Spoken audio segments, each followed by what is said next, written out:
Bonjour à tous, j'espère que vous allez bien. L'épisode 4 de Bleach, il est enfin sorti et cet épisode, il est juste fou. Il est juste fou, il est juste génial. Pendant 20 minutes, tu te fais pas chier. Enfin, 20 minutes. C'est quand même un grand mot parce que le playback des trois premières, enfin, des trois épisodes précédents, j'ai pas compris. J'ai pas compris. Pourquoi un playback de 3 épisodes, si tu veux, quoi. Parce qu'en plus, d'habitude, tu sais, ils font ça à l'épisode genre 10, tu vois. Ils vont limite t'appeler ça l'épisode 10.5 et ils vont faire un petit récapitulatif de ce qui s'est passé avant. Là, ça fait quand même juste 3 épisodes. Même si on rentre dans la guerre, etc., et qu'on va avoir que du combat, etc., c'est comme si t'avais mis dans l'épisode précédent, de l'épisode précédent, de l'épisode précédent, on s'en fout, si tu veux. Enfin, c'est pas intéressant. Bref, un épisode de malade, enfin, du combat, du fight, avec, bien évidemment, Kuchiki Byakuya. C'était juste génial, cet épisode, juste avec lui. Enfin, c'était que du pur plaisir, franchement. J'avais hâte de le retrouver. Toshiro, j'avais hâte de le voir. On n'a pas vu Zaraki, c'est ça qui était dommage. Mais bon, je pense qu'on va le voir après. Je pense que ça va être quand même un élément clé. Bref, alors, je vais raconter l'épisode. N'hésitez pas à liker la vidéo, bien évidemment, à la fin de la review si elle vous a plu. N'hésitez pas à vous abonner si ce n'est pas déjà fait. Et générique et let's go. You're never gonna make it, you're not good enough. There's a million other people with the same stuff. You really think you're different, man, you must be kidding. Think you're gonna hit it, but you just don't get it. It's impossible, it's not probable, you're irresponsible. Too many obstacles, you gotta stop it, yo. You gotta take it slow, you can't be a pro, don't waste your time no more. Who the fuck are you to tell me what to do? I don't give a damn if you say you disapprove. I'm gonna make my move, I'm gonna make it soon. And I'll do it cause it's what I wanna fucking do. L'épisode 4 de Bleach, je vais peut-être pas prendre les choses dans l'ordre, je vais aller avec ce qui m'intéresse le plus. Enfin, bon, directement, on va parler du combat de Kuchiki Byakuya versus... je sais pas trop si c'est une meuf ou un mec, honnêtement...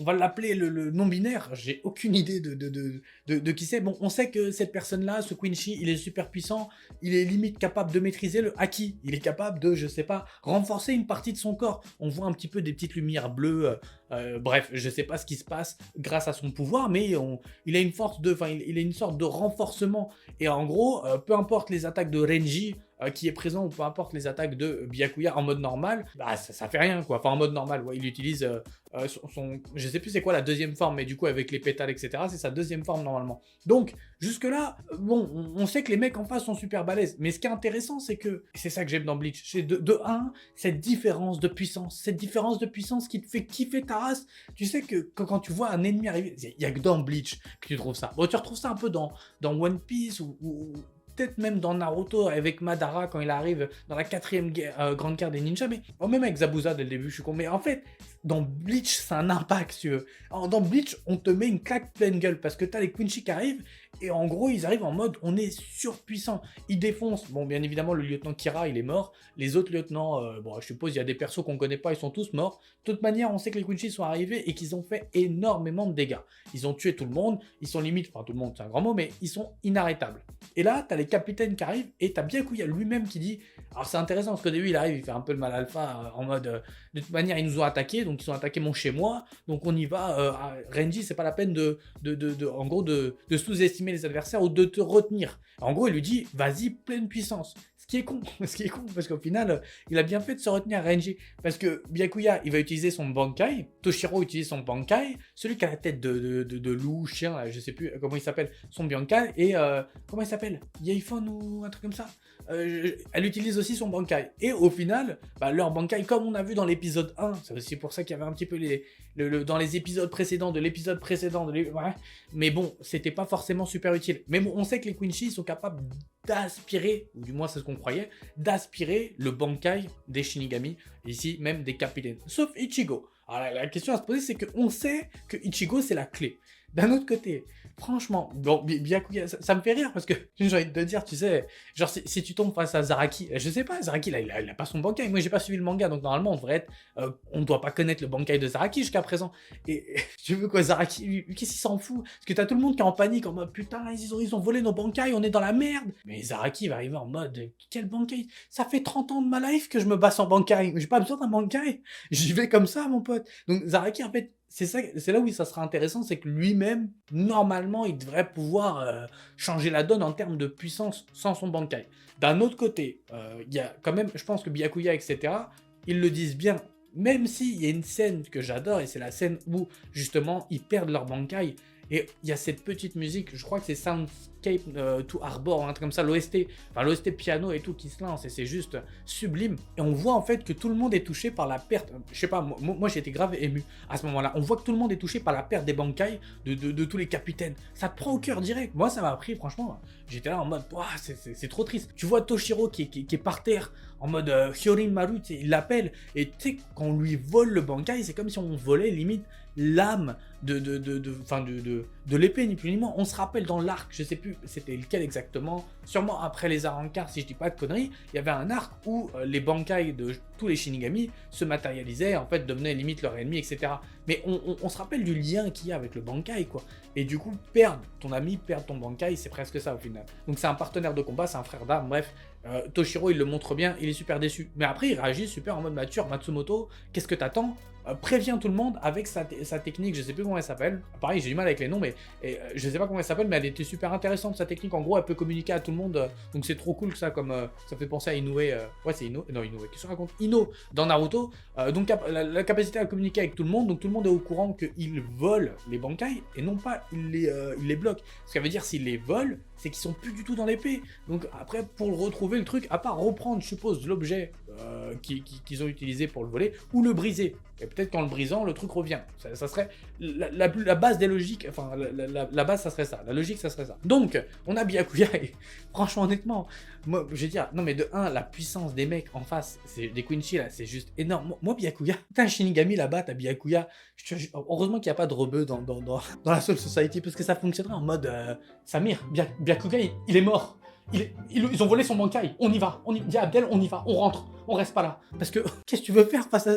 Les mecs ont volé le Bankai, qu'est-ce que tu veux faire après? Il le dit lui-même, Byakuya, il dit, on peut pas les battre sans Bankai. Ils ont une puissance de ouf, ces Quincy. Donc, c'est comme si on inversait la donne et qu'on se retrouvait face à un Gotei 13 encore plus puissant. Mine de rien, c'est comme ça que je vois la donne. Donc, jusque-là, c'est intéressant, et je saute un petit peu, je vais y aller de manière...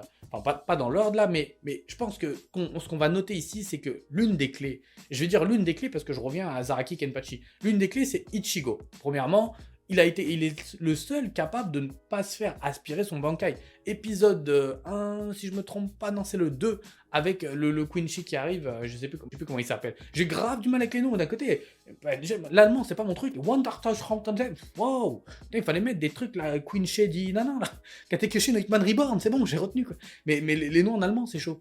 Donc, ce qui est intéressant, si vous voulez, c'est qu'avec Ichigo, lui, apparemment, c'est le seul dont le Bankai ne se fait pas voler. La question, c'est pourquoi? Est-ce qu'il a une capacité différente des autres, ou est-ce qu'il utilise une technique, ou il y a peut-être un secret derrière ça qui pourra permettre justement le capitaine de la 12e division, si je ne me trompe pas, ou de la 13e, c'est la 12 ou la 13, qui est le capitaine de la recherche, et qui dit bien pourquoi ils n'ont pas attendu avant de libérer le Bankai, enfin leur Bankai, que je trouve une solution. Mais le problème, c'est que comme dit l'un des capitaines à un moment, qui dit à l'ennemi, j'adore, j'ai plus les noms de tous les capitaines malheureusement, mais celui qui a la longue robe avec les fleurs, etc., le chapeau, qui est super balèze, on se rappelle, contre les Arrancars, qui est trop chaud, qui est souvent avec le mec qui a les cheveux blancs, etc., là, qui se battait contre Yamamoto dans l'arc des Arrancars, c'est lui qui dit bien que ce capitaine-là, bah, il a un manque d'informations. S'il avait les informations, il aurait pu résoudre facilement le truc de « Ok, ils prennent notre Bankai, ils volent notre Bankai, c'est bon, on le récupère. » Mais il n'a pas d'informations. Donc au final, Byakuya, etc., il a pas fait ça en mode Vas-y, tu sais quoi, je sais pas ce que je fais, quoi. » Il a fait ça en mode « Il y a un risque que mon Bankai soit pris, je suis au courant. » Mais d'un autre côté, j'ai pas le choix, parce que c'est peut-être la seule solution qui s'ouvre à nous. Donc c'est super intéressant en fait de voir qu'en si peu de temps, dans un épisode super condensé, avec 5 minutes d'intro, là, l'épisode précédent, blabla, on a compté le générique, donc on a 5 minutes d'intro, on avait quoi, peut-être 15 minutes d'épisode si on comptait l'ending, bon, un peu plus peut-être. Donc sur 15 minutes, c'est quand même très condensé, et mine de rien, sur le condensé, bah, on switch entre les capitaines, entre les combats, on voit Soifun, je crois que c'est Soifun, qui se bat, on voit Byakuya, il y a Renji qui apparaît pour aider le lieutenant, qui lui est le seul au final, tout le monde, mais moi je les aurais suivis quoi, moi honnêtement je pars, je vais pas risquer ma life. Si Byakuya s'est fait voler son Bankai, je peux dire les gars, arrêtez de vous battre, c'est comme si Zaraki était la première ligne de défense et il se fait défoncer. Moi je suis les gars, c'est bon, stop. Et ce qui était intéressant aussi, c'était Yamamoto. Depuis, j'ai pas pu faire la review de l'épisode 3, mais il y a un truc qui est marquant ici, c'est que de 1, Yamamoto, il semble super touché. Depuis la mort de Sasakebe, forcément, c'est l'une des morts qui l'a traumatisé, c'est sur son bras droit. Mais d'un autre côté, c'est rare de le voir avec à la fois autant d'émotions et à la fois tu sens qu'il est en train de sombrer. Honnêtement, tu sens qu'il est en train de sombrer. En fait, tu sens les regrets. C'est ça qui est fou. C'est que on se rappelle dans l'épisode 3, le capitaine de la deuxième division, celui de la recherche, il lui dit ouais, à un moment, en fait, c'est de ta faute. Si on en arrive là, c'est parce que t'as pas tué le mec il y a 1000 ans. Donc le mec, c'est le roi des Quincy. Donc on suppose qu'il y avait un lien peut-être d'amitié, etc. Ça se trouve, c'est un frère d'armes, j'en ai aucune idée. Mais il doit regretter parce qu'il doit se dire en fait que tout ce qui se passe là maintenant, bah, c'est de ma faute. Tous les gens qui sont morts, c'est de ma faute. Tous ceux qui vont crever, ça sera de ma faute. Et il peut rien faire. Et honnêtement, tu mets le roi en face de Yamamoto, je suis même pas sûr qu'il y ait une égalité possible. Je pense pas qu'Yamamoto puisse, en tout cas dans l'état dans lequel il est, j'ai du mal à croire que le mec, encore contre les Arrancar, il était super convaincant. Et même face à Aizen, on se rappelle qu'il a eu, bon, il a eu quand même un peu de mal, et c'était Aizen. Là, ce roi, bon, il a l'air méga chaud, donc je vois pas. Le mec va envahir la Soul Society en mode, c'est une promenade. C'est bon, c'était peut-être prévu, mais il a prévu son plan en essayant d'ailleurs de garder, et c'est ça qui est intéressant sur la fin, de garder Ichigo. Ichigo qui rentre là dans le passage entre le Wekomundo et la Soul Society, qui se fait emprisonner dans la prison, et le passage se referme, et en fait, le but c'était de maintenir Ichigo pour pas qu'il vienne à la rescousse de la Soul Society. Donc je l'avais déjà dit, je crois, dans les premières reviews, mais Ichigo, il a l'air de peser dans le game quand même. Enfin, c'est limite une légende maintenant, le mec, tellement il a l'air super puissant. Donc en gros, si lui arrive à la Soul Society, ça peut changer la donne dans la guerre qui est en train de se mener. Donc il est au centre de tout, ça reste intéressant. Par contre, la fin, elle est folle, pardon. Juste Sado, enfin Chad, j'ai pas envie de pleurer maintenant. Moi, je veux pas croire qu'il est mort parce que je me dis Inoue elle est à côté, il a la moitié là la moitié du corps là qui est parti là, au moins un bon cercle, un bon cerveau qui est parti, mais d'un côté il y a Inoue qui est à côté et je pense qu'elle peut le soigner puisqu'en plus on est dans le Wekomundo je crois et elle soigne pas totalement, je crois qu'elle plus elle remonte, non elle remonte dans le temps je crois, ouais c'est un truc comme ça, son pouvoir. Donc m'inquiète pas là-dessus. Urahara qui était là, qui était présent, qui avait donné le coup fatal, mais au final pas si fatal que ça, puisque le Quincy, lui, s'est relevé, et c'est lui qui a emprisonné Ichigo. J'ai pas trop d'inquiétude sur le fait que je pense qu'Ichigo va quand même se libérer de la prison. Je sais pas comment ça va se passer, mais bon, je vois pas une prison, en tout cas, à part si c'est un truc de ouf, mais c'est pas la barrière qui a emprisonné Aizen. Donc je me dis, bon, il a déjà niqué 40 000 prisons sur Aizen quand il... Bon, après, il était... Non, il était pas en mode Zangetsu, mais il s'est entraîné, etc. Mais il s'est libéré de plein de Kekkai comme ça. Là. Donc moi je m'inquiète pas, je pense qu'il va réussir à se libérer. La question est, est-ce qu'il va réussir à rejoindre la Soul Society, ça c'est autre chose, ou alors est-ce que quelqu'un va l'aider à se libérer. Ensuite j'ai hâte de voir le combat de Zaraki Kenpachi, je suppose qu'il y en aura un, et encore une fois, même si leur Bankai a disparu, Zaraki Kenpachi c'est censé être le seul qui n'a pas de Bankai, donc lui, il ne devrait pas y avoir de problème. Je me pose une autre question, il y a un personnage que je ne vois pas, et je m'inquiète un peu, la petite avec les cheveux roses qui accompagne, qui est le lieutenant, si je dis pas, de la division de Zaraki Kenpachi, je crois pas qu'on l'a vu, hein. En tout cas, dans cet épisode, je me rappelle pas de l'avoir vu. Donc voilà, globalement, c'est un peu ce que j'ai retenu de cet épisode. Je me suis centré un petit peu sur le milieu d'épisode, sur le combat, parce que c'est là où ça part en live, le reste m'intéressait pas trop. Par contre, encore une fois, on est dans quelque chose de sublime. Le studio, je crois que c'est Pierrot, vous m'avez dit, qui réalise. J'avais un peu peur, mais au final, pas du tout là.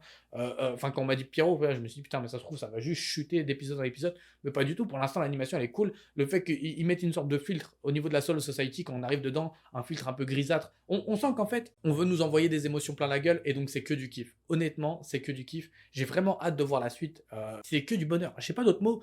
Quatrième épisode, et il y en aura 52. Franchement, je pense que ça sera 52 épisodes de bonheur. Si à l'épisode 20, on nous fait pas l'épisode précédent de l'épisode précédent, parce que là, ça fera quand même une sorte de playback de au moins 15 minutes, et on aura juste 5 minutes d'épisode. S'il vous plaît, les gars, faites pas ça. Hein. C'est pas World Trigger, on va pas mettre un générique en plein milieu d'épisode non plus. Faut pas abuser. Arrêtons les conneries. Donc, désolé encore si j'ai pas pu faire de vidéo auparavant. Comme vous pouvez le voir, c'est une nouvelle caméra. Donc, j'avais plein de problèmes pour filmer. C'était trop la galère. Et donc, ça me prenait la tête. Ça me prenait la tête, surtout que j'avais envie de faire plein de vidéos, pas uniquement sur les animes, mais j'ai envie de créer une autre chaîne, j'ai envie de faire d'autres contenus, mais putain c'était chiant, à chaque fois que je veux me lancer dans un truc, t'as des obstacles, et au bout d'un moment c'était dur. Là c'est bon, là je pense que j'espère que ça fonctionnait de toute manière. Si à la fin de vidéo, là je vois que ça n'a pas fonctionné, les gars, vous me revoyez plus. Les gars, écoutez, moi je vous souhaite une bonne continuation dans vos vies. Bon allez, en vrai, je vous fais de gros boussages, je vous fais de gros bisous, je vous dis à la prochaine, prenez soin de vous, et on se revoit pour peut-être Chainsaw Man ou My Hero Academia, je sais pas encore. Bien évidemment, je me pose des questions dans My Hero Academia, surtout c'est Dabi. Dabi il m'énerve. Il me vénère ce mec, je sais pas c'est qui, et il me vénère. Bref, je vous fais des bisous, bonne soirée, bonne journée à tous. Je sais pas quelle heure il est chez vous. Et à très vite. Sur ce, ciao.